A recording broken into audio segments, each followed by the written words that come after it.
Morning, everybody. It's morning for me, afternoon for you.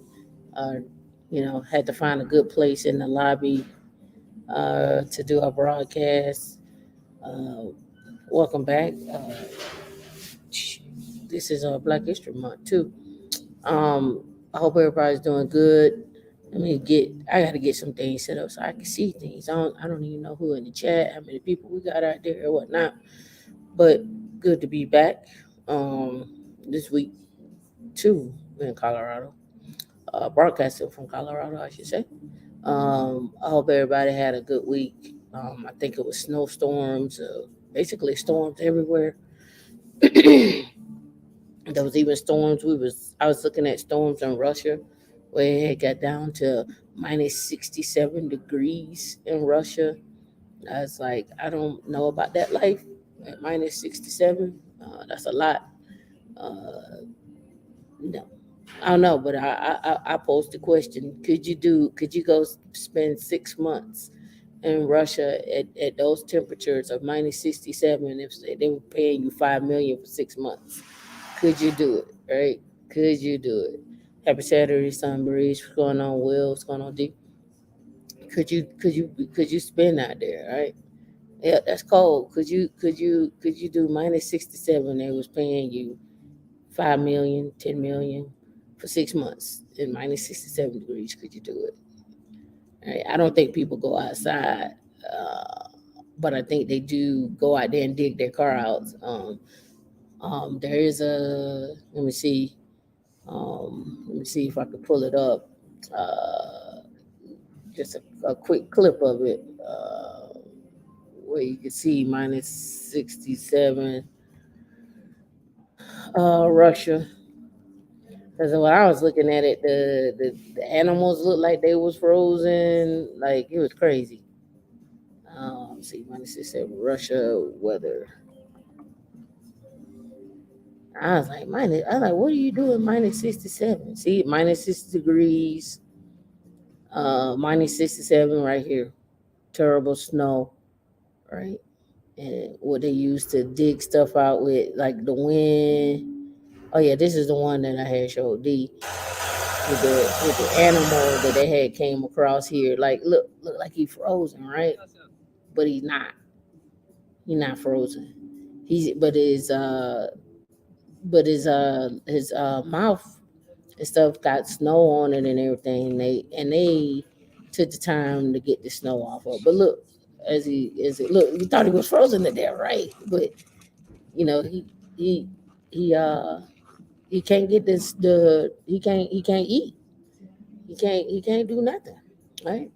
Um, but could you do that? Could you live in this climate, right? Could you live in this climate? Nah, I ain't in Russia.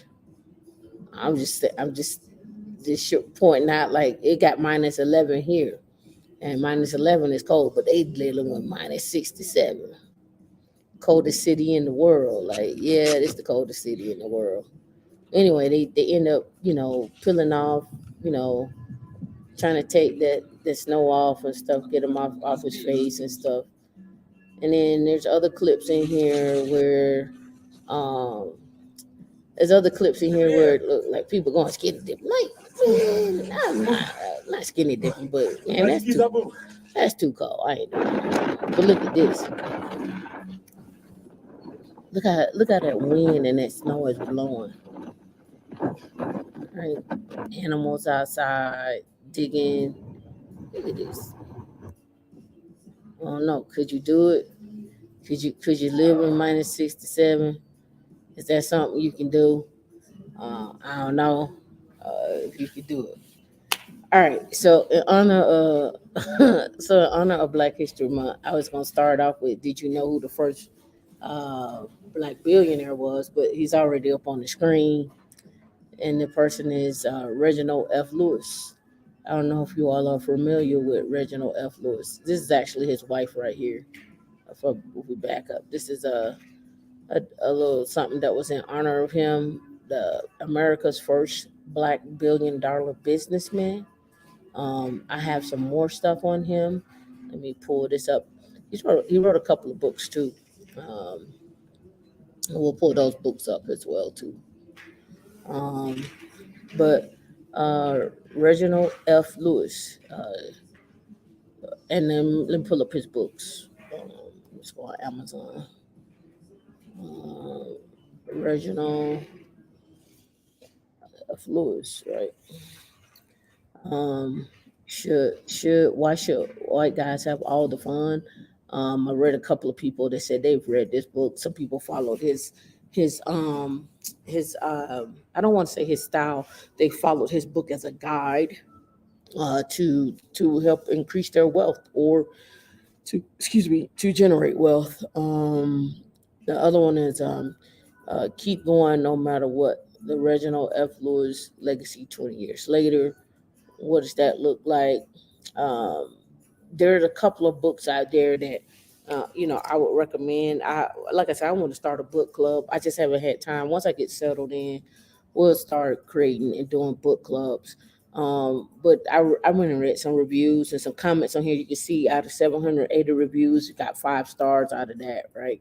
I'm sure there's probably some that didn't take too kindly to it. You can get it on Audible. Looks like for on a free trial. Get this one paperback. Look like you can get this on Kindle. I wonder if you can get this on Kindle for $8.99. So, go check it out, right? Reginald F. Lewis. What did Reginald F. Lewis do? Does anybody know all his works and so forth? I had to hop into the comments here. I got to switch I'm only working with one screen, so everything is a little different for me, hopping in and out of screen. So I have to hop in. So yeah, sorry about the background noise. This is the journey of being in a hotel, but yeah. Beatrice Foods, yeah. Um, yeah, yep. Evening, casual, yeah. So Reginald F. Lewis. All right, so let's go and look at some of the things that he's done. All right, things that have actually been left in his memory too. The Lewis Museum, in particular in the Maryland area. DMV, you all should know who Reginald F. Lewis is. I should bring up. I'm curious. Does anybody know who Maynard Jackson is? Do y'all know who Maynard Jackson is? Let me check the comments out. See if y'all know who Maynard Jackson is. Anybody ever heard of Maynard Jackson? Hmm. Hmm. I don't see where people say they know who Maynard Jackson is. Impressive. Yep, he is the first black mayor of Atlanta. Do you know why Maynard Jackson is important? Does anybody know why Maynard Jackson is important? What about um does anybody know why Atlanta and DC are similar in certain ways? You should really go check out the Maynard Jackson documentary because that really give you some insight as to what I'm talking about. And we'll talk about Reginald where Reginald F. Lewis comes into play too. So Maynard Jackson, first black mayor of Atlanta. When he became mayor of Atlanta, he took all the city money out of the white banks and put it into a black bank. Um, yep, yep. He made sure government contracts were given to black businesses. But here's the other thing: he created was influenced. I don't want to say just not just influenced and created, but here's the thing: created the model of what a black city could look like. H.J. Russell. Check out H.J. Russell. His kids are still around. They're still building commercial real estate across the country. Primarily a lot in Atlanta, but they built across the country. But H.J. Russell and my history with Atlanta goes back to me being from Atlanta, and then my aunt doing business licenses in Atlanta for 30 years, So my idea of what of building wealth and cities and stuff look like stems from that, right? So growing up, she used to talk about H.J. Russell. She used to talk about Maynard Jackson. and working for the city, and what does that look like, and what we were doing in Atlanta at the time. But anyway, Maynard Jackson took the money out of white banks and put it into black banks. Then he also got with Marion Barry in DC and said, hey, here's the blueprint. I want DC to look and be the same, right? So they started those two cities as a model for what it could look like to be a black city. That's why it's so important. People always say like what people did in the past, the history, or what the boomers did, or Gen X did, or whatever. But you got to understand what their plight was at that time, and what they were up against, what people were up against in order to get to where they are, right? So you work with what you got, right? If somebody's gonna give you, like they say, if they're gonna give you lemon, make lemonades, right? Right. So again, understanding how these cities will form. All right. So who knows um the black owned luxury brand car dealership? Do you know who owns that?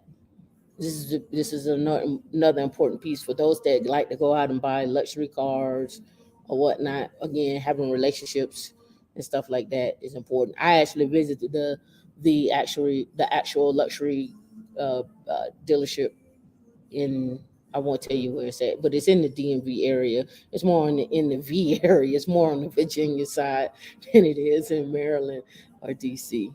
Right. So it's in Sterling, Virginia. Um, it's not, hey Aaron. Nope. This one's in Virginia. There's a guy in this goes back to uh when you look up Robert Smith, when you look up Maynard Jackson, when you go look these brothers up, right? These are blueprints that were, and H.J. Russell, these were blueprints that were considered for, what is it like to be in commercial real estate as black owned. We know when it comes down to commercial real estate, black people are not in commercial real estate, right? We already know that. It takes a lot of money to get in, not necessarily get in the space. It takes a lot of money to develop.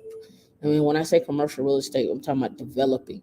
I'm talking about building stadiums, building uh, entire technology centers, having those type of contracts, right? Those are the things that I'm talking about. I'm not talking about your multifamily unit, right? Just, maybe you build out some apartments. I'm not talking about just those. I'm talking about changing the entire city landscape and what that looks like, right? These are things that, we can get into. People still doing it now, but what does that look like?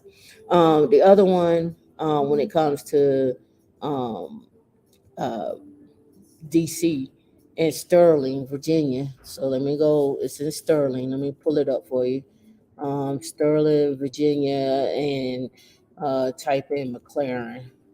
Um, this is the location that I went to when I was in DC. And this particular dealership is a black owned dealership. Let me pull it over to here so you can see it. I think you should be able to see it. Let me know. Put a one in the comments. I think you should be able to see it. I can't tell if you see it or not. Let me see. Because it looks like you're on this page, but you don't see this. Did you see that? Yeah, yeah. Okay. All right. Yeah, yeah. All right. So this particular dealership here um, is part of. He's actually have an automotive group, um, and they don't have just McLaren at this particular location here. Let me get the address right here. About when I went to this location to get a McLaren, I won't shame them right now out of Black History Month. I'll just say that certain people wouldn't didn't acknowledge me when I walked in. And other people did. Oh, they don't have him on here. But anyway, at this dealership they sell not just McLarens. He also has Rolls Royce. Um, I want to say he also I don't think he owns the BMW dealership up there, but they're right there together. They're the McLaren, Rolls Royce. Um, I think a BMW dealership is like right down the street from there. But when you go up to this particular dealership, just know that this is one, I think maybe the only luxury uh, black owned car dealership in the US, right? And the person I'm talking about ran with the likes of H.J. Russell, ran with the likes of Robert Smith, ran with the likes of all them, right? So just want you to know, yeah, 720 coupe, yeah. I posted that there's a 720 coupe going right now at the dealership for um 345 345,000. Here is the Rolls Royce one. Let me drop this over here. Hopefully you can see it. All right. Let me get rid of this. Let's go to about. They don't pull up. I've been wanting to pull up not just the staff but the owners as well too, right? So we do this. So this how you find out owner, and it's a documentary too on. It's on YouTube of Sterling uh, Rolls Royce. Let's see if we got Tom Moorhead. They couldn't. This name just escaped me. So Tom Moorhead. All right, right here, Virginia Moorhead becomes the first, and this is Auto News, like I say, and I wanted to check it out because I want to, buy one from, from our own. Let me pull this up because whatever reason I can't scroll. Let me scroll later. Anyway, Virginia dealer Moorhead becomes the first African American with a U.S. Rolls Royce store. He also has the McLaren store as well too. All right, so Tom Moorhead, and trust me, I got more to go on our stuff today, but I just wanted to get this out so you could be aware of who's what, right? Let me look up this way. Let me go this way. All right, here we go. Maybe this one won't let me scroll. Oh yeah, yep. All right, luxury dealership owner and philanthropist, 30 years sterling service in the auto industry. All right, here we go. And let me blow this up because this is small for me, so I know it's small for you. With a history that spans more than 30 years in the automotive industry, Thomas Moorhead is a national treasure and pioneer, becoming the first African American, to own a Rolls Royce dealership in is no small feat. But in his usual understated manner, that is not own the only dealership he owns. Okay, he do own the BMW one. Okay, he owns the owner of the BMW dealership, the Mini, the Lamborghini, the McLaren, and the Harley Davidson dealerships in the Sterling, Virginia area. So in this little pocket in Sterling, Virginia, you could go out in the where it sits at. You can open up the cars that you're taking out because it's a little open area up there, so you could take out. When I took out the when I took out the 570, I took out the 720, and I took out the 675 LT because it's just I wanted to see the performance of them. I wanted to see how they are because everybody's like, yeah, get the McLaren, and then you'll go look at something else, and then everybody like, don't get the McLaren, don't get the McLaren one because of the actual failures in them. Like they was like, oh, the McLaren's always in the shop. Everybody who got a McLaren is always in the shop, but everybody who had a Lamborghini wasn't in the shop. So I want to test them out. I want to see how they ride. What's the feel? What's the look? I took out um, a Aston Martin Vantage, and I was gonna get it, but then it was like it wasn't like a daily drive because it's always this jerking sensation when you're riding. And I was like, that ain't fun when you're just trying to drive. Like I don't want to feel the road like that. So but I get it. But Mini I understand because the engine in the Mini is a BMW engine. we can go on. But anyway, Moorhead only venture is he's the owner of several hotels and a charitable individual. D, drop in the chat how we as Black people can get into hotel ownership as well too. History and culture, and many other causes, including a historical Black colleges, like his alma mater, Grambling State. Through the foundation, he and his wife established a Monroe, Louisiana named Moorhead's rise to enterprise has been simultaneously spectacular and inspirational, and I cherish the moment I had to share with him to discuss his path. So check out Thomas Moorhead, check out H.J. Russell. For those that don't know who H.J. Russell is, you got to know who H.J. Russell is. And the reason why these people are important, I'm telling you from a perspective of getting government contracts, building out what a city could look like, building out what is and establishing what does it mean to be in commercial real estate, having a luxury brand of cars. Like we still don't make cars, right? We're not the maker of cars, except to that one guy that who was working with Elon Musk. Actually, the guy that Master P, he came out before Master P, but it's called the Nemesis, and I showed that before. Nemesis car. I know I spelled that wrong. Right here, the supercar um, by actually a Black man. But what's ironic about him is he was working for Elon Musk, and him and Elon Musk will go back over how to make the Tesla better. And finally Elon Musk said, I don't even know. He's like, if I were you, and these were his words, if I were you, I wouldn't be working for me. In other words, you're too valuable to be working for me to not have your own thing. And Master P backed his stuff, but I'm not sure, where the car is being sold at. Like I have to go through here and figure out where the car is being sold at. But this is the only Black-owned luxury, well, the Black-owned sports car. I won't say luxury, a Black-owned sports car that I know that's been made. Besides the ones that are in Africa, but in the U.S., these are the only ones I know. And I'm not reading the comments because I don't have that screen up. But let me go read the comments here and see what's going on. Yep. National Association of Black Hotels only. Yep. Don't it though? Right. So, Maynard Jackson, H.J. Russell, Marion Barry, Thomas Moorhead, Robert Smith. There is one other guy because I see the panel. It's a panel of them because I watched the video. I just his name is not on top of my tongue right now. So let's go on. All right. So that was a little ode to Black history, right? Just a small one.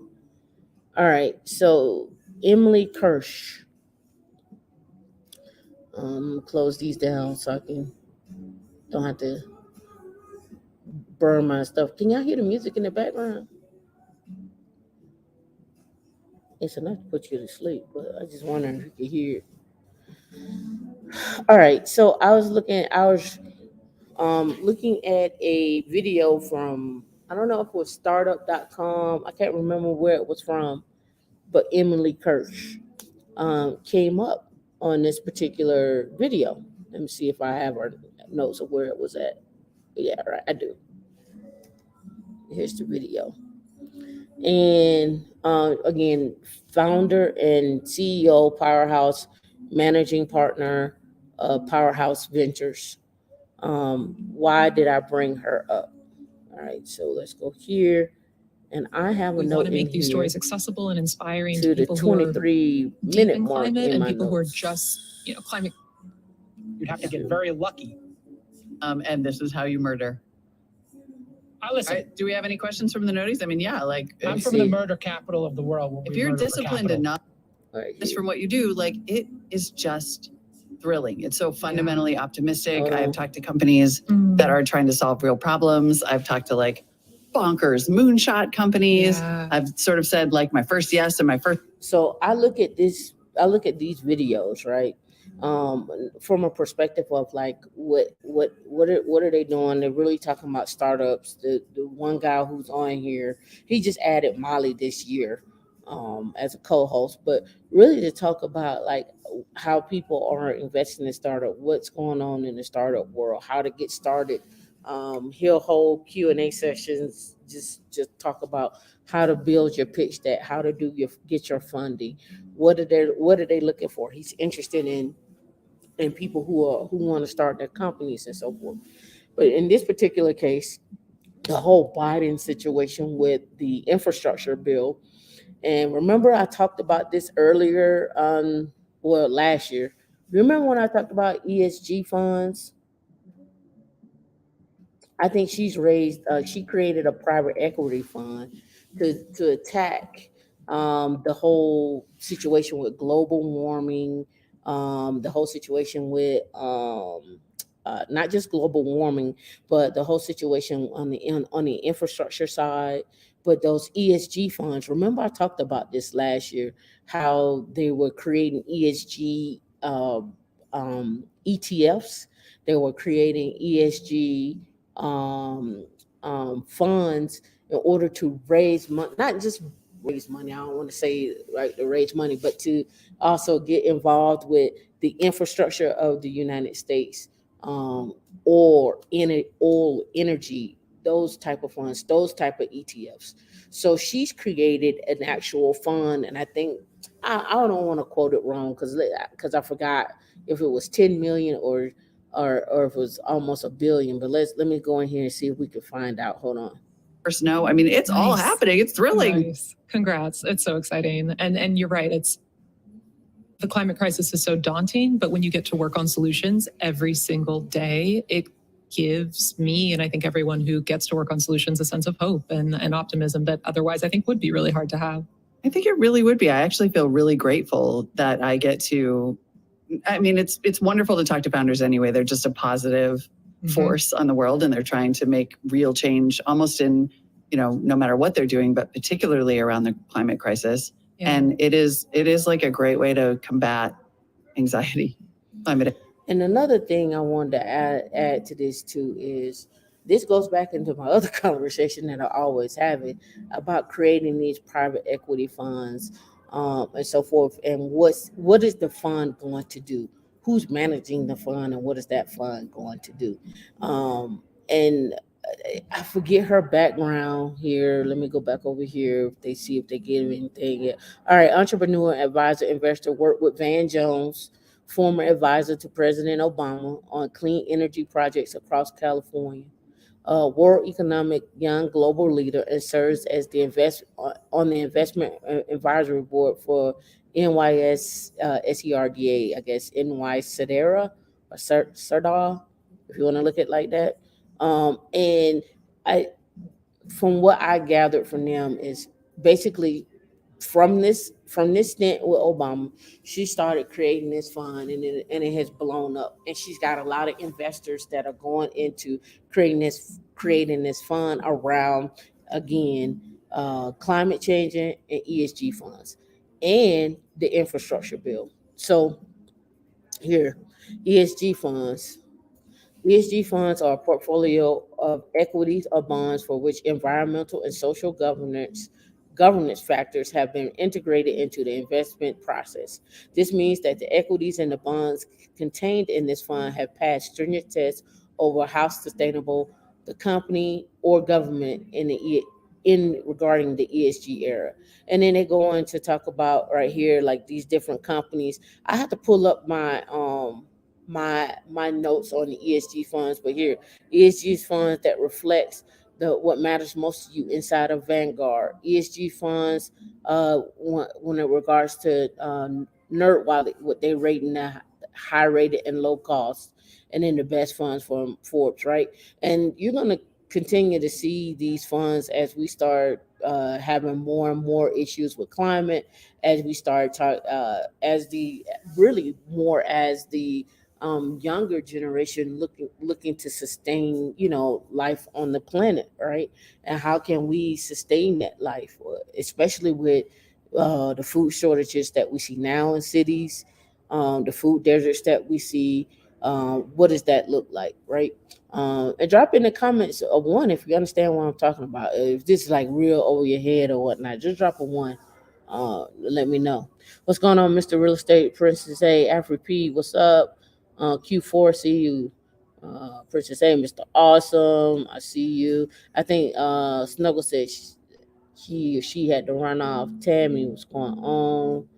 Let's see. Fuchsia Jones, I see you. Mercedes, what's up? SB, what's going on? Engineering Cannabis, we still need to get together. Kanjo, what's going on? Down to Earth, you said that's a hell no for you for Russia. Not even for the 10 million for 6 months at minus 67 degrees. Come on now. You could do that. You do that with your eyes closed. All right. And I'm going to go into these funds, creating these private equity funds in the next show. All right. Did you see this? 31-year-old whose NFTs earned over $3 million went from a high-rise window washer to one of the highest selling female artists. She breaks down the inspiration behind her work, her journey, and the tools she used to design her pieces. Right? She was a window washer, a high-rise window washer. Right? Isel Yard creates art that merges the digital world and human emotions. Her first attempt to upload her work as an NFT failed, but she kept growing her experience in the space. Today, her work is sold at art galleries, including Sotheby's Metaverse. Right? So let's look up. We should look up her stuff too. But anyway, she's already sold and made more than 3 million worth of NFTs. She merges very different worlds, the digital and human ones, to create abstract, unique art. On one end, she's inspired by architectural patterns and computer glitches, and then on the other, she's influenced by her emotions. And so here's some of the work. It's actually a video.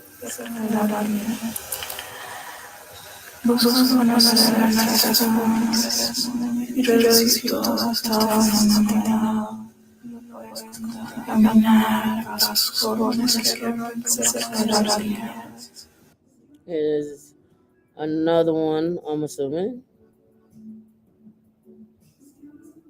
All right. Hey man, I don't make the rules. I'm only here to show what people are doing.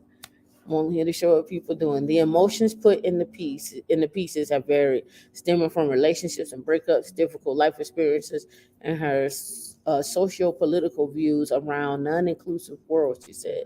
In 2014, she moved from Panama to Toronto, where she lived for 5 years. Yard had to start from zero, doing jobs such as cleaning studios, being a caregiver, and even dangling from high-rise buildings and washing windows. She said she was surviving. I was trying to be someone in a country that was really expensive. It was during the time she began creating art, and she continued until she moved back to Panama in 2019. Shortly after the pandemic hit, this brought on another layer of emotions, including the fear she felt from her mother, who also worked as an administrator in the hospital. Her journey to selling 500,000 NFTs. They're just MP4 videos. Some are still images, some are MP4 videos. Let me see if they go into the 3 million. Let's see. Here it is right here. From there, this here right here. Her pieces were eventually sold in Sotheby's, where one sold for 500,000. Right? Sold for 500,000. She was invited to Ethereum conference in Lisbon,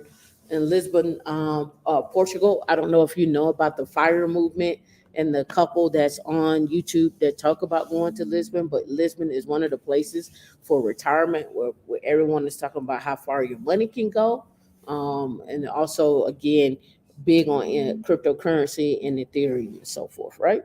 As of Friday, she sold over 3 million worth of NFTs, according to the sum of the sale prices on her masterpiece profile, Dreaming at Dusk, a piece that the Tour Project auctioned off for 500 in Ethereum, or about 2 million in May, made her the highest selling NFT artist at the time, according to the Marketplace Foundation. Right? We're gonna go into another NFT sale here. Let me check the comments, see where we're at on comments. All right. Yeah, the artwork has changed. Hey man, like I say, I don't know. Whatever, it is what it is. Hey, I'm with you. Yeah, so let me pull up this NFT for you right here. Um, yeah, this it. So, I told you I'm putting my cars. I'm making an NFT out of my cars. I already told you I'm doing that. So look, this Tampa Bay home is being sold as an NFT. Um, the Gulfport house will sell at auction next week to transfer the property rights instantaneously over to the blockchain in a first for the region and maybe the nation. To putting this house at 6311 11th Avenue South in Gulfport um, up for auction. We can go check this house out. I'm gonna go over here to Redfin, not Red Hat, but Redfin, and let's type in this house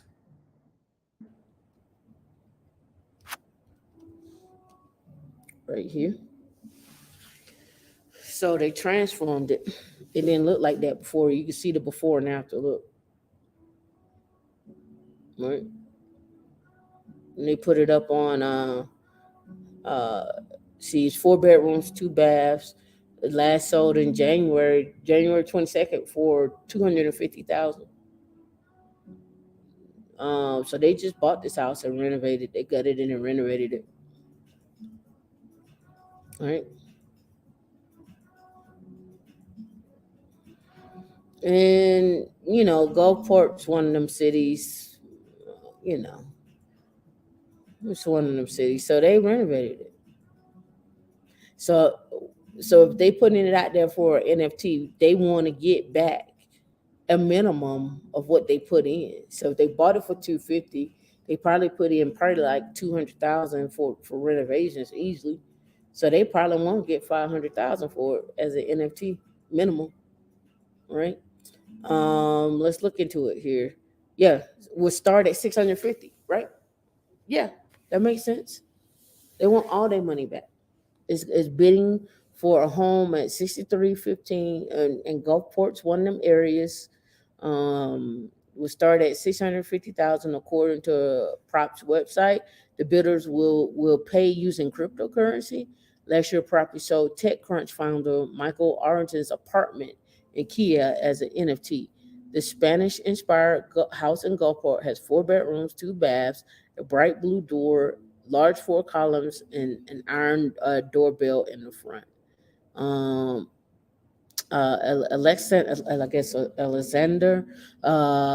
Alexandria, a local real estate investor and founder of Tampa Bay blockchain company DeFi Unlimited, said she chose to list the home as an NFT to showcase the use of evolving technology. An NFT is stored on a decentralized ledger known as the blockchain and is typically used in digital assets like music and art. In the case of the Gulfport house, is a digitally secure certificate of authenticity. Well, this is what I got. This is what I got a question for. How do you pay? Do you just pay property taxes back to the city? Do you live? Can you do you? I mean, they say similar to a deed. Do you live in the house? What happens? Is this just hype or whatever? Minting property rights into an NFT will allow owners to sell as quickly as Venmo. I guess you still treat it as if you're living there. You're essentially just selling a company, and the company owns that house. And I guess this is a more look on what the renovations that they did to the inside of it. If you're not familiar with Gulfport, St. Pete, or whatnot, I looked up the stats in the area. Gulfport, St. Pete, Tampa. The housing market for those who are owners in the area rose 25%. One of the highest in the nations. Everybody's trying to get in that area and buy a house. I get people email me every day for the house. Like, yeah, we'll give you whatever. The property rights for the home will also have another NFT attached to it, a mural from a local artist. Derek, aka Sink Paint, will create an indoor mural on one of the home's exposed brick walls as part of the NFT sale. The work will also be created into an NFT to be included with the house in the auction. So do you buy this house, and because the mural is in your house, are you getting residual incomes on the NFT? I'm gonna reach out to her and see how the process works to see, like, are you still gonna continue to make money as the NFT is sold? Do you continue to make money off that NFT? I'm just curious. I thought this would be an interesting conversation to have here. NFTs are relatively low and new, and it's hard way to show, and it's hard to say how this could work in the future. He said there could be challenges with cryptocurrency volatility. It's not clear if the value of the house is tied to the NFT would tied to an NFT would be affected by the crypto market. Now, my other question is, can you go take this same house and throw it into the metaverse and plop it on a plot of land, and then rent it out as a NF as a Airbnb in the metaverse, and then get money that way too? I just have questions. Drop your thoughts in the chat on what your thoughts are.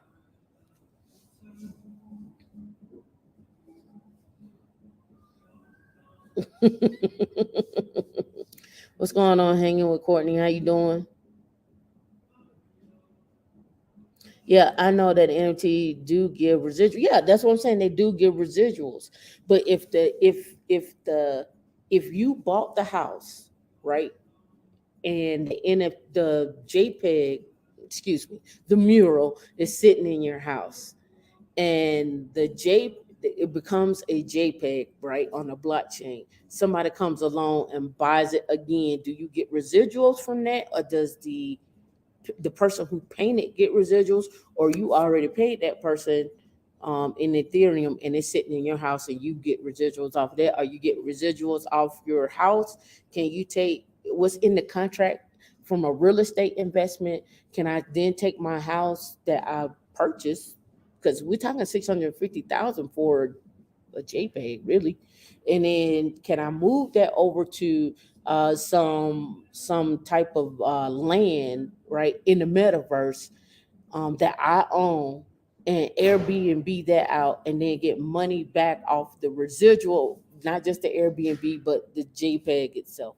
Like, I have questions on it. The application of blockchain and data transfer is complex. Yeah, I agree with that. I'm just looking at, if I take my house, say I buy a house in Colorado, right? Because we went over to this little location in Colorado where the houses have hangars attached to them. So if you got your Learjet in there, again, I can make a JPEG out of my house in this Learjet. But how does this work, right? How does it work? I got my Learjet, my house, their Airbnb in real world, their Airbnb in the metaverse, and their JPEGs as well as NFTs. So I'm making residual after residual after residual. And here goes go back to my other thing. If I have stuff like that, from a financial standpoint, is it best for me to put this inside of a trust? Should I be looking at a trust, or should I be looking at starting a crypto fund? Now, the reason why I bring up this crypto fund is because this event that I'm going to in April, one of the guys actually started a crypto fund, and he's raised more than $1 billion, and it's based on real estate. So I got to finish reading his information on how he got started, what he did, and so forth. But it's all based on NFTs and real estate, and his fund is worth $1 billion. So I got to get more information about it. I'm just throwing this out here. How, if we do go down this route, right? If we do start a fund, should we be starting a fund just for the NFTs? Should we keep the real estate fund? And should we also be looking at an estate? Like, I just have questions, right? They say seek a financial advisor, but at this point, I don't think some of the CPAs even understand NFTs and the crypto exchange. So I don't even know if they're really good financial advisors at this point to talk to. Not to shun anyone, but there may be some good ones out there. But I'm just kind of stating the obvious. Some of the things the government doesn't even know and understand how to set up. So I'm just throwing this out here just for fun. Get your thoughts on it. You let me know what y'all are thinking. Let me know how it sounds to you, what your thoughts are. Leave a comment below after this, and hey, let's vibe. All right, so I have one more. Let me see. Yeah. Right. So let's get this open. All right. All right. Some analysts say that metaverse real estate sales will hit $1 trillion in 2022. Yeah. I'm just here to bring in what I see, what I've been seeing. Let me blow this up here. Right. This came out February the 2nd. Today's the 5th. All right. Data shows, and let me look and make sure that you all can see this. Let me make sure. Let me go back. It looks still kind of small. Let's see. All right. I think that's big enough because it's big on my screen.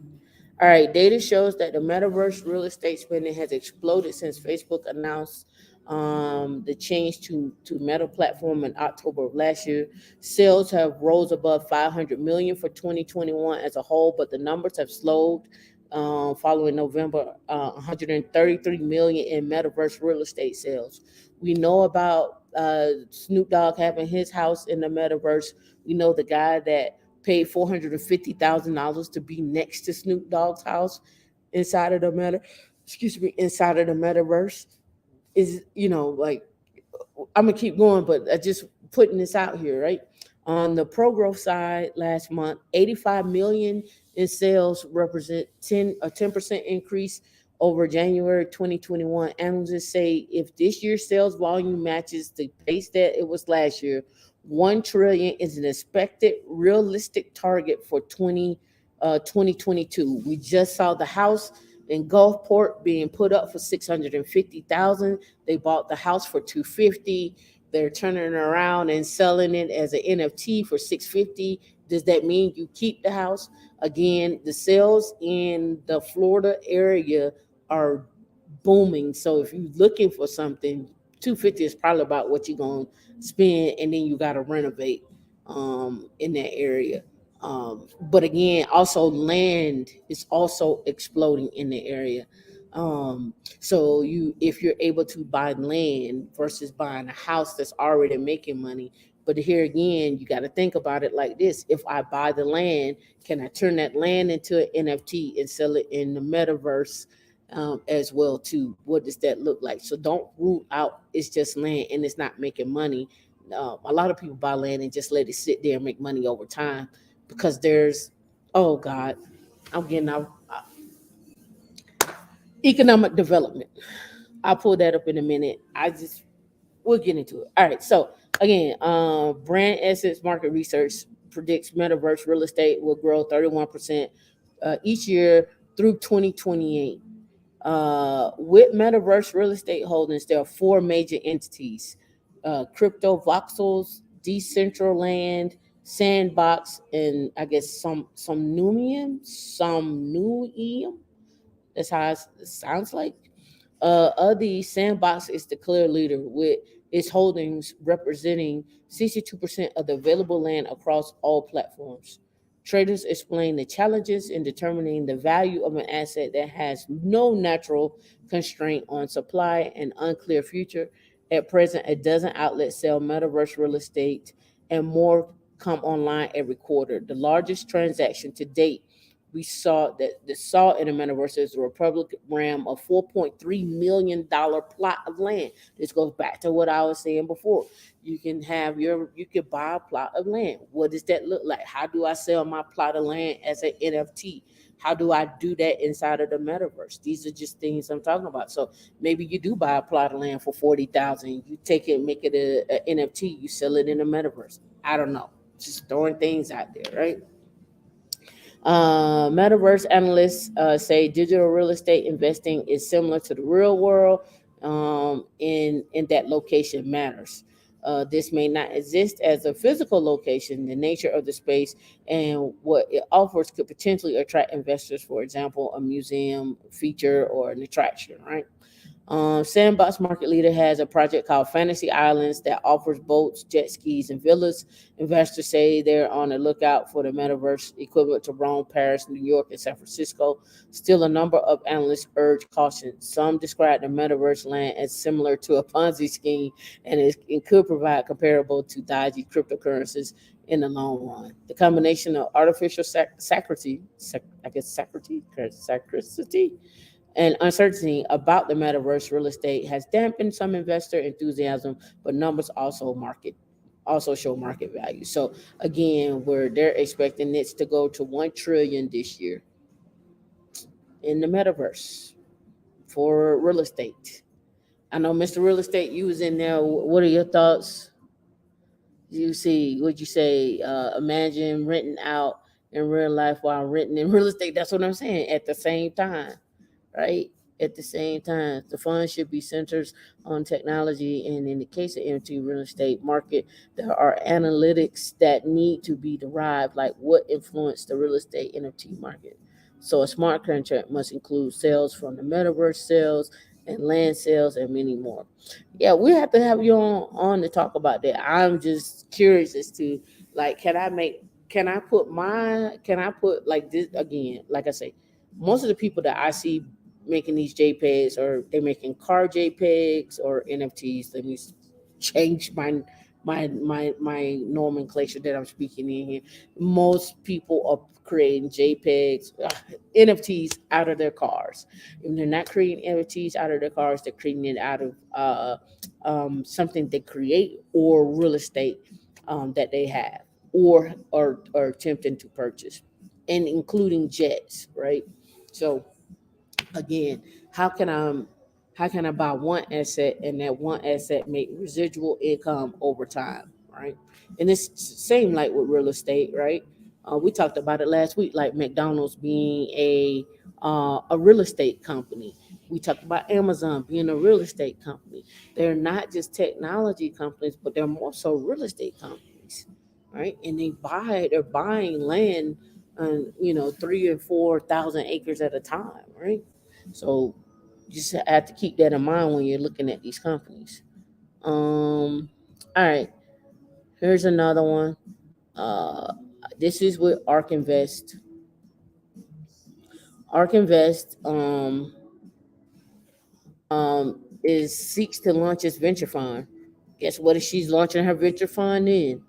Proposed product would invest in public, privately placed, or restricted securities of companies involved in disruptive technologies, including blockchain companies and Bitcoin. Right? ARK Invest may invest. ARK Invest Fund may invest in companies that develop, use, or rely on blockchain technologies, as well as the Grayscale Bitcoin Trust. Proposed interval fund would conduct quarterly repurchase offers of the fund shares. ARK Invest has filed to launch a venture fund that will invest in companies involved in disruptive innovation, including those related to crypto and blockchain. The New York Stock Exchange, or the New York-based investment firm has 9 exchange or ETFs trading in the U.S. with combined assets of $22 billion. Right. She's moving to St. Pete. They're actually building a building in St. Pete. I showed you all that a couple of weeks ago, so won't be New York based anymore. But with the new fund, will be structured as an interval fund, meaning it will conduct quarterly repurchase offers for an expected 5% of the fund's shares, according to the disclosure on Friday. It said it would invest in public as well as privately placed or restricted securities. The fund has a minimum initial investment of $1,000. Right. Deacon dropped this link. I won't read all into this because we got so much more to go. I just want to put that out there.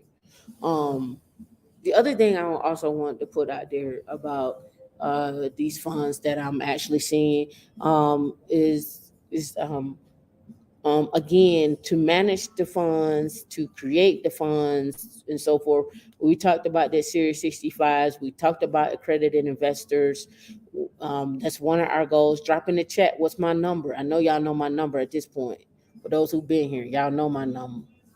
You know my number. You already know my number for accredited investors. What's our minimum as single? What's our minimum that we must have as a single person? And what's our minimum we must have as joint? I know y'all know. Sasha, I know you know. That's right. Even if we are a couple, we have to have 300K for the last 2 years. If we have $1 million in assets, we can be an accredited investor. Or if we have managed a fund, we can be an accredited investor. I have to do I'm actually going on somebody else's live. I'm going to give some more information on private equity funds, investment funds, and so forth. We need to sit down, and I've been meaning to do this. Nobody reminds me of this until I start talking about it, and then I forget to do it during the week. Reading S1 filings and so forth. You'll need to own a private jet. But speaking of private jet, I do have something coming up for that on that to talk about here just today. Let me go ahead and bring it up right now then that you mentioned that. All right. So this one is the flying car. I don't know if you've seen this, and we're gonna go look at the company behind this.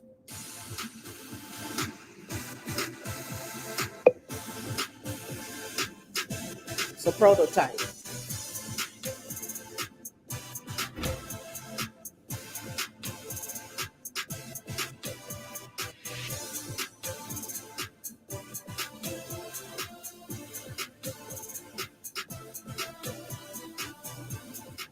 Cars used to be a symbol of freedom, and if you have a driver's license, you drive your car, you certainly know you lost that freedom because you are often stuck in traffic. And our goal is to return the freedom to those who have the pilot's license and can drive.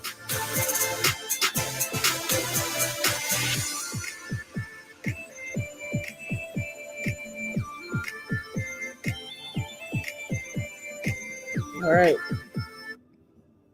So you asked about private jets. We're talking about flying cars. I remember when I talked about the actual private, the electric car or the electric robo-taxi that's been created to go from Tampa to Orlando. I would not be surprised that they're launching they should be launching this year or next year. And I get back to this one here. Let me bring it up. EVTOL flight from Tampa to Orlando. I forget the name of the company off the top of my head. Flight Lilium. Yes, here it is right here. Right. I talked about the flying taxi startup Lilium will build a hub for its electric aircraft in Florida. The 25 million, 56,000 square foot vertiport will be located in Orlando. It is to fly from back and forth between Orlando and Tampa because there's it only takes 2 hours to get back and forth, but it's traffic in those 2 hours to go back and forth, and it could be cut down tremendously. they were talking about putting in the rail system to go a train to go back and forth. But again, if you wonder why so much happens in Florida, it's not because of the governor, but it's also because there is what we call the tech corridor. And the tech corridor, let's see, Florida, goes from Tampa, Orlando, and down to Miami, and back up and around. However, that tech corridor is it's just like the one in you wouldn't believe it, but there's a 75-mile wide tech corridor in West Virginia, where it's nothing but tech companies. It is the same here in Colorado. I'm going to show you the economic development plan here that I found in this area, where you're gonna start looking at cities not for what they have to offer, but look at their economic development, their tech package, and then look at where they're investing their money, and then start looking at real estate from a perspective of where companies are moving into. So that means people need food, people need a place to stay, and they need something to do, right? So here's the tech corridor. 100,000 students annually, $80 million in investing grants and research on 425 companies, 22,000 tech companies from 10 high-tech sectors, and 25 partners in economic development at your service, right? They talk about the key clusters when we're talking about economic development. This right here drives what not just what cities look like, but what your suburbs look like, right? Because if I get into a city and I can't afford it, I move a little further out where my commute may be 20 minutes. Now we starting to develop suburbs. Now we start to develop what people need to do in those areas, plazas. If you ever looked at the cities, most of the plazas look the same.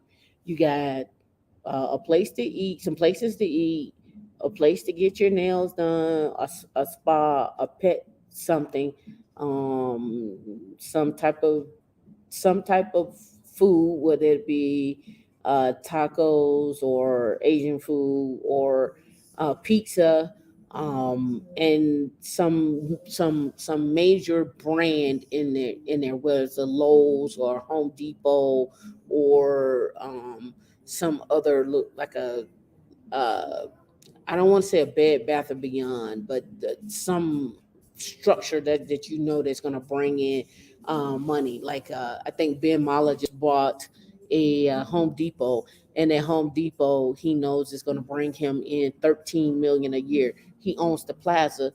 Home Depot leases from him, but he knows that Home Depot is going to bring him in 13 million a year for the square footage that he has. So when I look at stuff from the perspective of us owning, I'm not talking about us owning just houses. I'm talking about us owning plazas. I talked about this on our meetup on Wednesday night. If you didn't catch Wednesday night meetup, shame on you. We went into it. We had William on. I think it's William Borland. We had him on to talk about how we're in need of DevSecOps people badly, and those jobs can range anywhere from a low of 120 to a high of 400,000, and in some cases 500,000, depending on the company that you're with. So that accredited investor that I'm talking about getting to we can easily get there. I've given you the blueprint on how to get there. You just gotta follow the blueprint. It's the same way with Maynard Jackson when he created what he wanted for the city of Atlanta to look like, how him and Marion Barry got together and what they wanted DC to look like as a template. Let's win these government contracts. Let's get our money and let's do this. We just had on what is his name? Eric Coffey to talk about, we always talk about reparations. Well, let's get government contracts and use those as our reparations. Let's become accredited investors. Let's build our skills so we can do that, right? But again, economic development, what does that look like? We're talking about the flying car. Back to him. All right, so the flying car with this guy here, they have a hashtag in here with Klein Vision, right? And this is the guy, Klein Vision. So let's go over and check out Klein vision. And what I want to know is the technology that he's looking for people to have, right? For jobs. So let's go over here. His concept company. Let's see.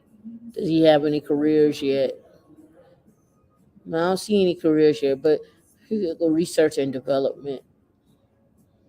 Let's blow this up. You can only think about what goes into this car, right? So there's some mechanical engineering here. There's gonna have to be some type of instruments that's gonna have to let you know your speed, how high, your regulations that go into this.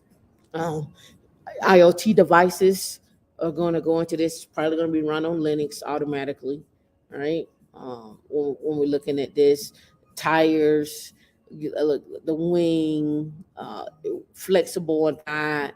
I don't know if there be cameras on here. I wouldn't be surprised if there were.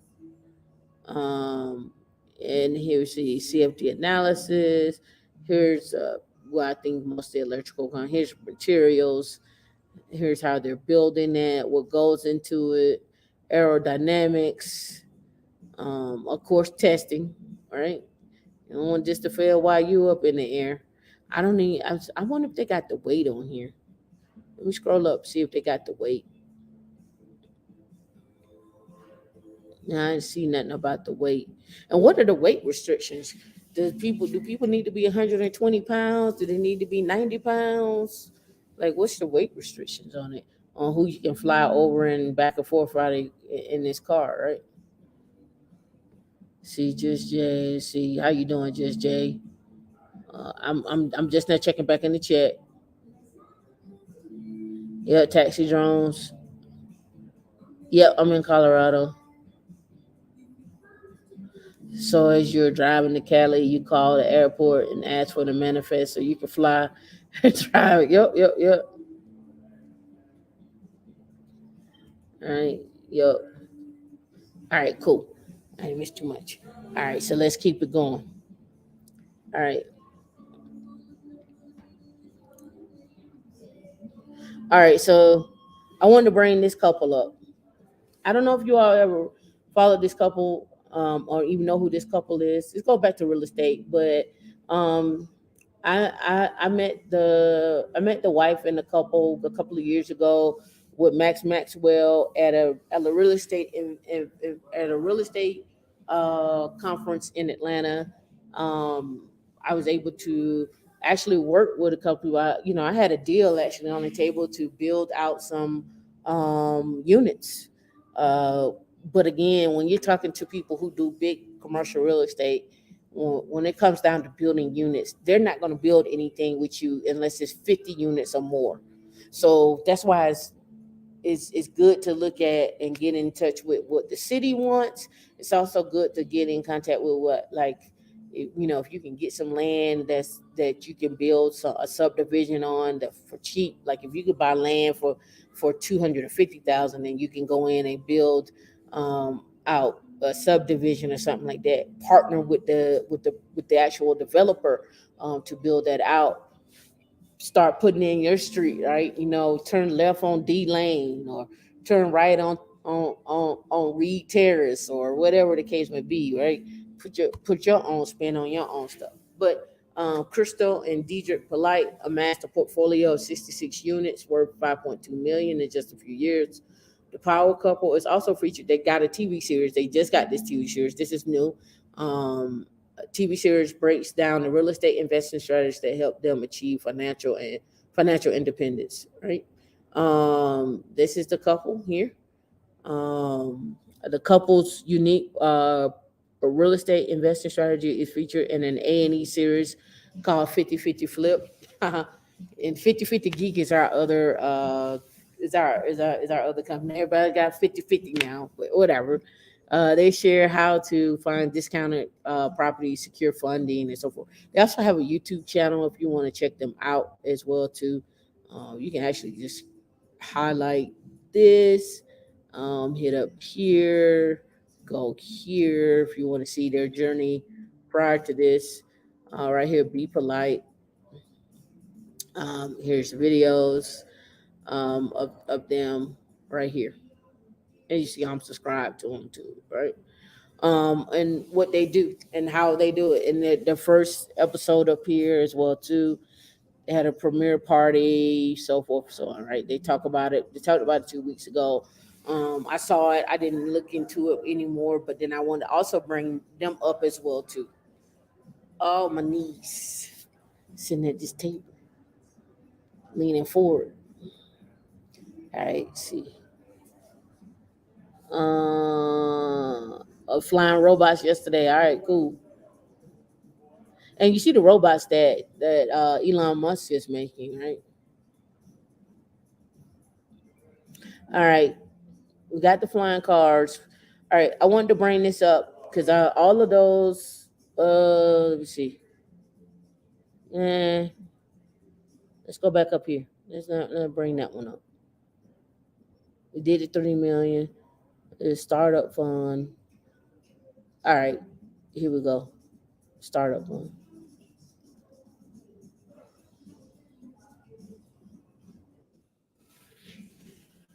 All right, so VC fund and 30 unicorn founders set up $200 million fund to back the growth stage startups in Africa. I don't know if you've been keeping up with what's going on in Africa. I showed you the big pipeline that they're building around Africa. Let me see. Let's do this.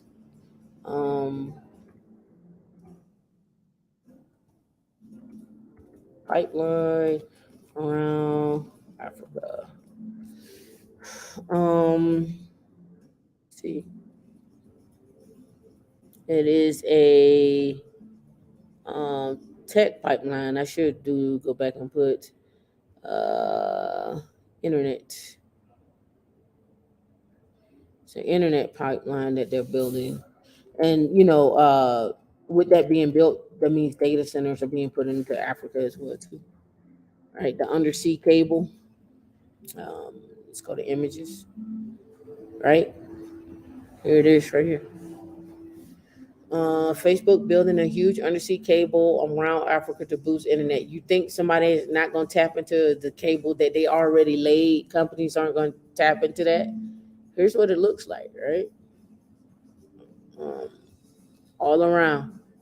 Now the question becomes is how do we get information into countries here, that are in the center, from the outskirts, right?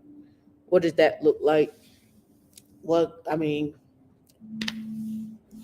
again, we're talking about a whole different ball game, but this is what's going on.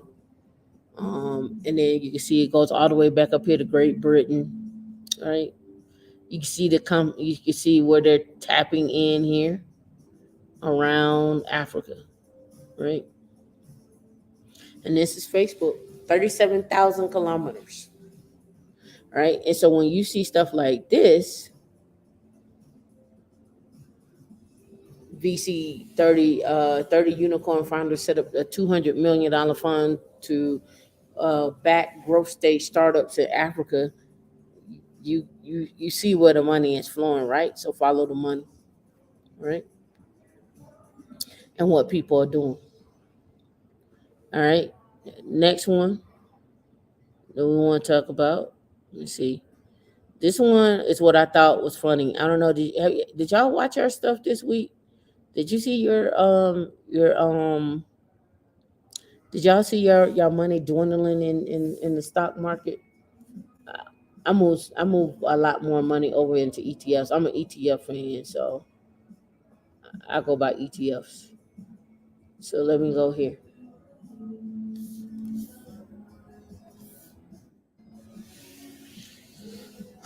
Click here to open up here. Cancel. Click here. All right, y'all saw the job chart that they came out with. A lot of people say that the chart was bogus, right? A lot of people claiming hogwash over these. The U.S. Added over 450,000 jobs. We have over 3 million tech jobs. opened up. It's over 3 million jobs that are out there. Anyway, they're saying leisure and hospitality, professional services and businesses, retail, transportation, warehousing, government, information, wholesale trade, healthcare, manufacturing, financial, utilities, mining and logging, construction -5. I don't see construction being -5. I think people are still building, right? But that's what they say. Added more than 150,000 in 2022.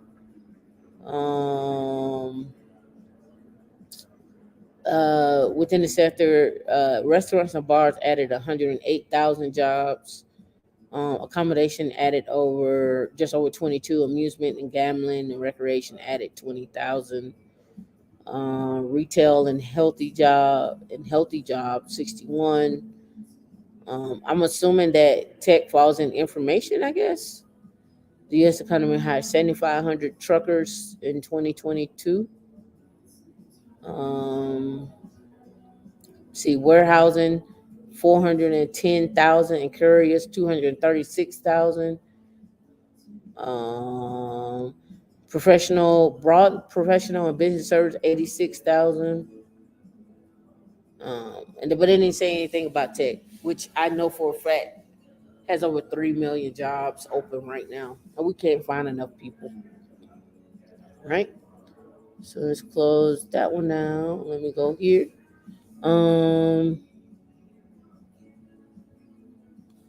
We did that one. It showed the NFTs. Where jobs? Oh, just pull this one up. And now, let me see if is this the right one? Yeah. Managing directors. That's what managing directors. Okay, 500K is the new 400K for managing director salaries in banks. Barclays ex-risk manager CEO has his first big loss. All right. It's saying here, pull that down some. It says now that Bank of America has started to do something about the anomaly. Basic pay is going up from $400,000 a year to $500K a year for managing directors in an investment banking division, IBD, and markets, with directors also getting $100,000 increment from $250K to $350K. Right. So some of the tech jobs are playing what managing directors are inside of banks. Right. They're almost equivalent, right? I showed you those jobs that were paying $550K this year and $1 million as well. They're in the Slack group. We talked about them. We had the guy on before. We're working on getting more people into that field so we can make that $550,000 and $1 million in a starting salary. People tell you it can't be done. They're saying people are lying. I'm just showing you what the facts are and the people hiring. And you can show somebody your paycheck and tell them, like, you don't have to believe that I make that kind of money, but when I get paid, that's what I get paid, right? Because people don't believe you. People don't believe people can make that kind of money. People believe that you got to be this special unicorn flying through the air, with this special cloak on that lands this job, when really it's just dedication, being true to yourself, being in the right places, networking, and putting in the work, and then talking to people. Right? This is a social network. We got to talk to people about who holding the power and where the power is at, and go put your face in the place of where the power is at. Right. All right. So managing directors at the banks, they're saying here, Goldman Sachs has mainly been doing the same, although there are few reports of 500K recently. We talked about Goldman Sachs last week. JP Morgan seems to be declaring 495,000 as a standard in New York. Other big banks have filed enough MD-H1B applications in the last year, but it seems that 500K might be the new 400K on Wall Street. Right? Managing directors. for IBD, Investment Banking Division. We talked about those managing directors. We also talked about where JP Chase Morgan was putting in more people across the United States to manage wealth of 10 million and more in assets across the U.S. So we just got to remember, like, where people are. We'll follow the money, where people are going, what they're doing, and why. What was the reasoning for them giving them $100,000 in an increase on a base pay? That's just base pay. That's not their bonuses that they get. That's just base pay. All right. We'll go back over here. Let me check the chat. All right. Let me see. In the tech sector, especially in data and their jobs in banks, telecommunications, more. Yep, not field. Yep, since last year. Yep. Yes to Nigeria. See, the subaquatic. Yep. Yeah, AT&T just own a big portion. Let's see, what was that? Hello, Colton Evelyn. How you doing? All right, let's go over here. Go back to my notes. I got to go make sure I get my notes up.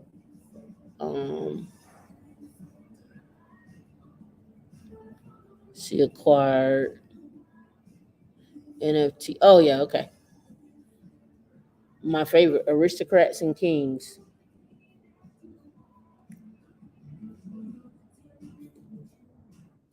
All right. The common sell-off may be huge. 5 dividend aristocrats to buy now for safety and income. All right. Aristocrats. Remember we talked about this last week. I'm gonna try to bring up an aristocrat every week. We should do an analysis. We should do a technical analysis on an aristocrat and a king. Right. All right. It was it was nice. Blah blah blah blah blah. Blah blah blah blah. All right. So here we go. With yields rising and increase, the federal funds. Let me blow this up a little bit. Expected to start in March. Safe corporate bonds are hardly the best idea now. Often, when investors look for companies paying big dividends, they are drawn to dividend aristocrats with a good reason. The 66 companies that made the cut for 2022 S&P 500 dividend aristocrats listed. And remember, there is a ETF that you can go invest in. If you don't want to invest in all these aristocrats, just go invest in that ETF. Dividends that have increased dividends for the past 25 years. The requirements go even further with following attributes, also mandatory for the membership. Companies must be worth at least $3 billion after the time of each quarterly rebalancing. An average daily volume must be of at least 5 million in transactions for every trailing 3-month period at every quarterly rebalancing date. With potential for a sizable correction looming and interest rates poised to rise, we thought it would be a good idea to look for companies on the dividend aristocrat list that are in the defensive sectors, but look poised to do well in 22. So they list 5 stocks. So those 5 stocks, the first one is Abbott Laboratories, ticker symbol ABT. We can go over here to Yahoo Finance and look up Abbott Laboratories. Let's go check them out. Ticker symbol ABT. And then let's look at what they've been doing. Let's see. All right.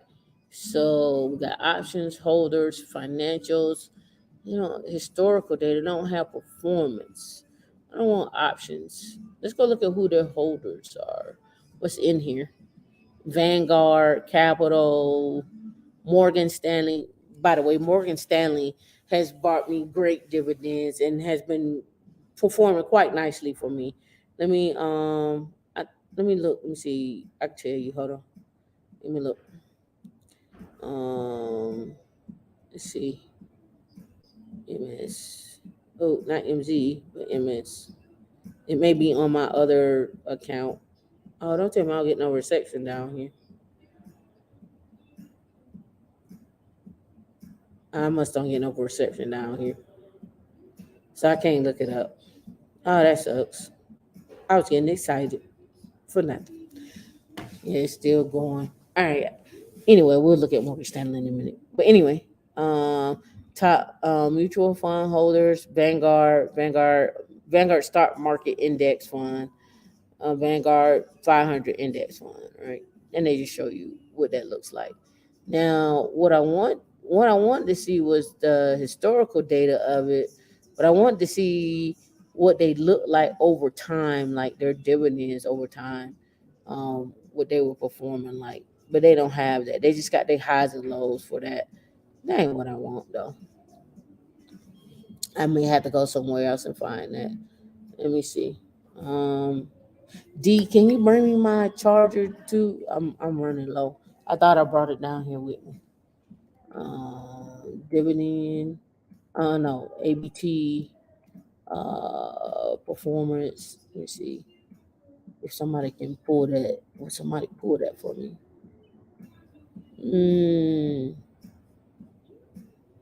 That ain't what I want.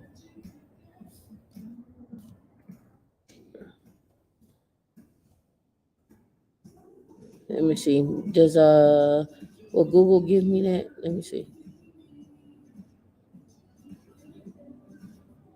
In the news, yeah. Net income. I want to know more about their dividends because they give dividends. I want to see what their dividends would look like over time. That's what I was looking for. And apparently they don't see dividend yield 1.45%, but I want to see if it was 30 cents, 16 cents, or so forth. Let's go to the next one. Let's see if maybe they may have something on the next one. Atmos Energy, ATO, natural gas distribution. Let me see. Colgate Palmolive. You know who that is. Oh, hold on. Let me give you a ticker symbol for Colgate Palmolive. Colgate Palmolive is ticker symbol is CL. Let me see if it'll pull it up for CL.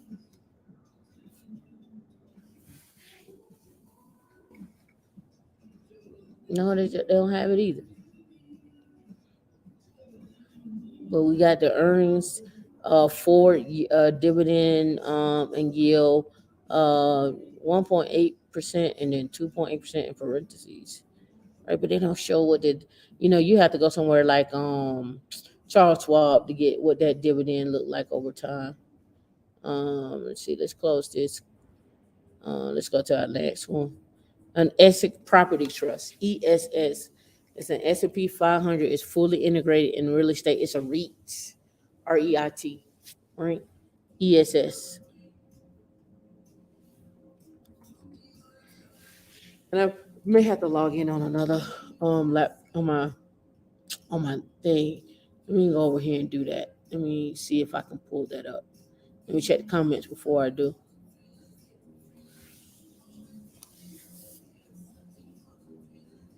Yeah, we'll see. All right, let me see. I'm gonna go here.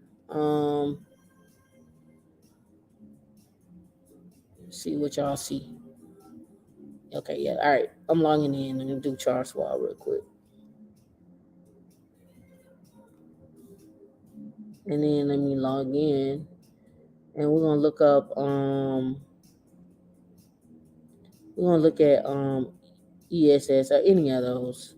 Let's see if we can pull in. I could do a screenshot, I guess. I tell you, hold on. I could just tell you because I don't have that screen shared. And then let's look up ESS. All right, so ESS, Essex Property Trust. Let me look and see dividends. Here we go. All right, so their dividends have increased from 2014 at $5.11 to this year, or 2021 to $8.36. And so they pay out quarterly. So they pay out $2.09 a quarter, right? $2.09 a quarter. And the other one, CL that they had mentioned, Colgate Palmolive. It pays out dividends. All right, it started at $1.42 for the year, and then $1.79. Not as big as the other one, so they pay out like 44 cents, 45 cents every quarter. But again, that's per share, and not just like, for 10,000 shares. That's per share, right? So again, there are aristocrats. All right, so we got that knocked out. I wanted to make sure we knew what their dividends were, and like, what are they putting out? Should I start at the earliest video on your meetup playlist, or start learning Linux at the beginner with no experience? We start at the beginner level anyway. See, NFT, we talked about that. Real estate, ARK investment fund. Oh, okay. I didn't talk about this. It goes back into, this is Hennessy.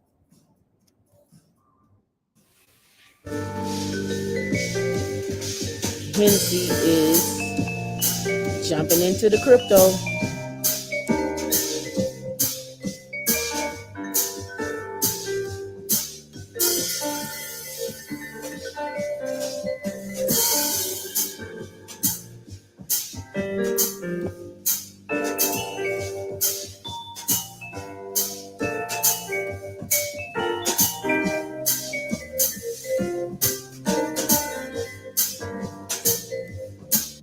So I know the brothers love Hennessy. So Hennessy jumps into the crypto as it sells 2 limited editions. I'm saying this right, carafes of cognac, right? And you saw what they had listed on there for that. Oh, that's Robert Smith. Look how I just pulled up for me. You always be listening, aren't you? All right, here we go. Right here. Hennessy, not listed edition, owned by Angry Pit Bull Club. Here to make an offer. Let's see. The cognac producer has partnered with Block Bar. Let's see. Believing, it's the same values and sharing ties. Mason Hennessy for the last 10 years. Let me see. They got the brands here. Licensed alcohol and related NFTs. An online marketplace that sells officially licensed. See, all right, here we go. Hennessy A is a celebration of Mason's Hennessy 250 years of excellence and legacy, an absolute work of art designed by Art Levi, with only 250 units, 68.89 Ethereum to buy. This is an exclusive sale that includes first and last pieces of the collection with a special NFT. Really comes out to $226,000. Do you drink this, or you just put this on the shelf? Do you never touch it for $266,000? Do you pass this down to your family members? Like, what do you do with this? I'm just curious. All right, Hennessy 8. I'm just curious what you do with this. Let's see, that's still the same one. All right. This one is 226,000. 250 units. Let me see. I'm trying to skate through it here. All right. And there's the bottle that's getting designed. I just had questions. What do you do with it? Do you drink this? Because I don't know if I would drink it at 266,000.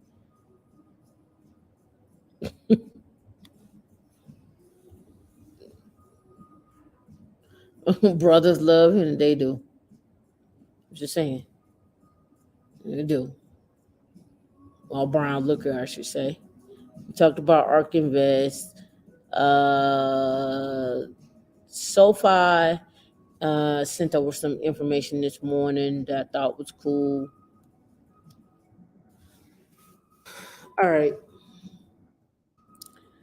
Oh yeah, we did that. See, yep, we did that. We did the SoFi, so we did that. Make sure I got everything. I think I got everything. I think I went through all my notes.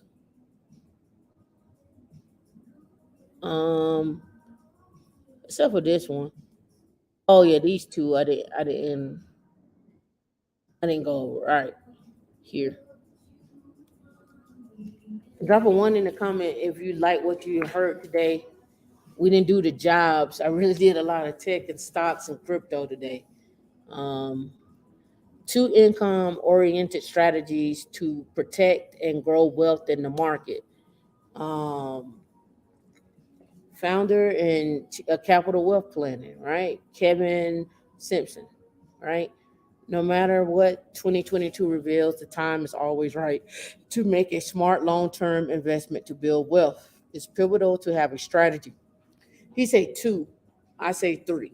But he say 2. Let's look at what he's talking about. With an eye on the long-term for power and compounding. Investing is high-quality dividend stocks, ETFs, can help you achieve long-term high market performance and protect your investments. Dividend investing, we saw with the dividend aristocrats, right? We talked about that. We also talked about, because I'm not going to read this whole article. D could drop this link for y'all. I'm not going to read this whole article. It's about to wrap it up. A company provides regular payouts, exercise fiscal discipline, which can take years. Historically, dividend-paying stocks are less risky and produce more. I was just looking at the guy that I follow here in Colorado. He was talking about his dividend stocks in one of his portfolios, paying out $1.4 million, right? In yearly, right? Companies pay dividends, need stable cash flow with enough profits to meet the obligations and so forth. So they're talking about dividend stocks. The other one is selecting the best ETFs, right? I do both. I do dividend stocks and ETFs. I do both. And I just click the reinvest on my dividend stocks and let them do their thing. The ETFs, I do best. Again, this is not financial advice. This is just me stating what I do, what I see, where I see the market is at, some things you can do to protect yourself. You can always invest into REITs. We just talked about the REIT with that trust, the Rust Trust. Was it Rust Trust? I think it was.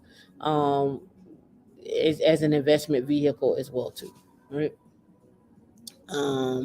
Let's see, managing director, salaries, blah blah blah. Oh yeah. Now I reported on her.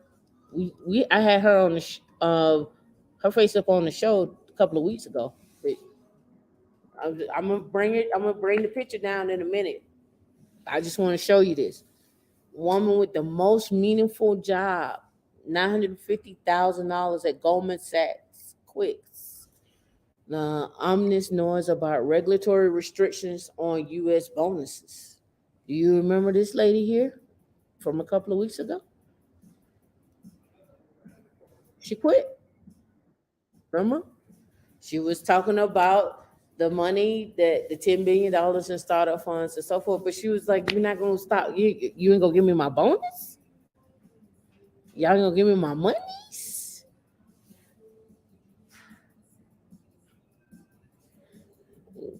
Y'all ain't gonna give me my money. So I'm quitting. You gonna get, hold up. I get 950,000, but I also signed up for the total package, my total comp package, right? And my total comp package is that, right? It's not always that you can combine a very well-paying job in financial services with the facility to say absolute conviction to your young daughters that you're working as hard to create a better world for them, blah, blah, blah. And it has removed her rising star from Goldman and is off to do something else instead. The other thing is not clear, but yet given that I guess Adu and Adu often spoke passionately about all good she was able to achieve at Goldman, right? Officially was the head of sustainability and impact efforts on Goldman asset management arm, but she also led the bank's investment efforts in minority communities, including Goldman Sachs 10 billion investment strategy to Black women. People don't typically associate Goldman with Black women, she said last July. And we saw this episode that she grew up in Nigeria, capital Lagos, until she was 10. She moved to Houston. Graduated from Harvard and with a computer science degree in 2003. She had no money for law school. She ended up at Goldman. That was a very clear plan, and I was able to save a bunch of money. I was getting into these big bonuses. I was going to use them to go to law school, and I was going to change the world by being a lawyer. In fact, Goldman joined in 2003. She stayed for 18 years. Something kind of clicked for me about finance. It hit me that the flow of capital determines for better or worse with what businesses get built. That's what I say. She became a Goldman Sachs partner with a standard salary of $950K plus bonuses, plus co-investment opportunities, plus this year's special partner top up. One of the 4 Black female partners among a partnership pool of 400 people. And has a huge proponent for Black women in finance and for finance jobs that make a positive difference. I'm not perfect. It's hard to be me. I'm busy. I sleep under my desk sometimes. It all works out. Whatever she said, separately following this year epic bonuses in banking. Let's click on that.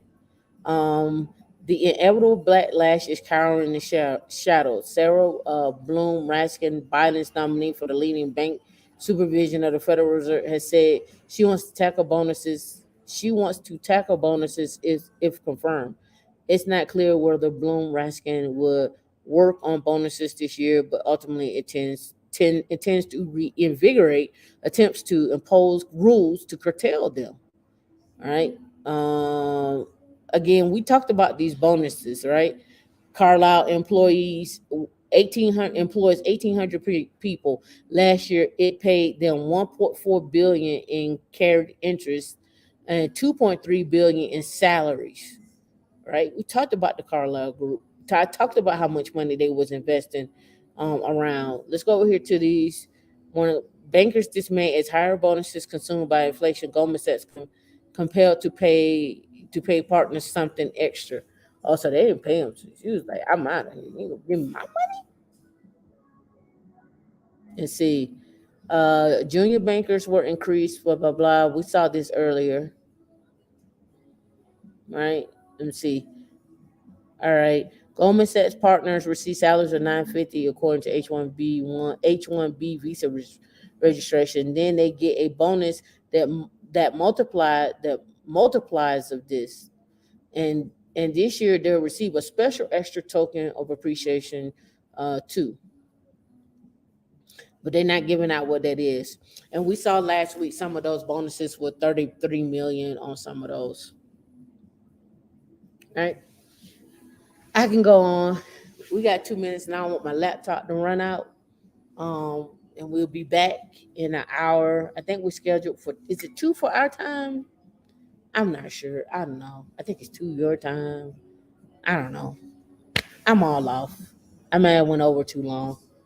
Let me see. Did you text me and say I went too long? No, that wasn't you. It's 2:30. Oh, okay. All right, so I got time. We got 30 minutes. Yep. We'll be back in 30 minutes. With our next one. It's gonna be a fun one. D gotta get set up, and we're gonna go from there. All right, I see y'all again in 30 minutes. Come back. I got a lot to talk about. We're gonna get into some money. We can get into some money. All right, see you later.